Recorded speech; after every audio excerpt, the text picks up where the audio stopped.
Hey everyone, it's Palmer Claymator here, and today I'm going to be doing a little charm update this week. So yeah, and let's get started.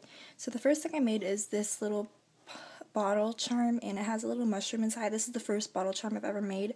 I recently just got in some bottles from an online store, so I got a whole bunch of these little bottles, and these are actually really tiny. My tweezers couldn't even fit in it, so it was really challenging to make, but I was able to do it. And yeah, so this is how it turned out. This is for sale on my Etsy, by the way, so go check that out. The link will be in the description. The next thing I made was this little elephant, and this is inspired by lilac sprinkles, I think, and it didn't turn out that well. It kind of got smushed, but yeah. That's that. I really like this clay though. It's like really sparkly and swirly and really cool. So yeah. Next thing I made was this little moling or however you pronounce it. And I like this one a little bit. Most of the charms I've been making so far I haven't really liked very much. But yeah, this is a little moling or muling. How do you pronounce that? I don't know.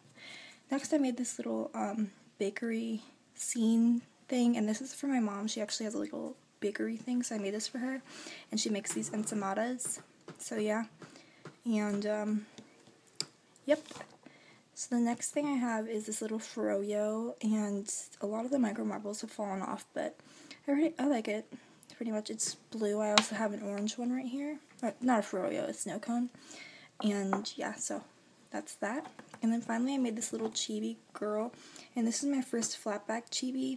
I don't really like it. I haven't glazed the backside yet, but yeah, I don't really like the glaze, and the face got kind of messed up, so I don't think I'm going to be sewing this, but I will try to make more flat back chibis in the future.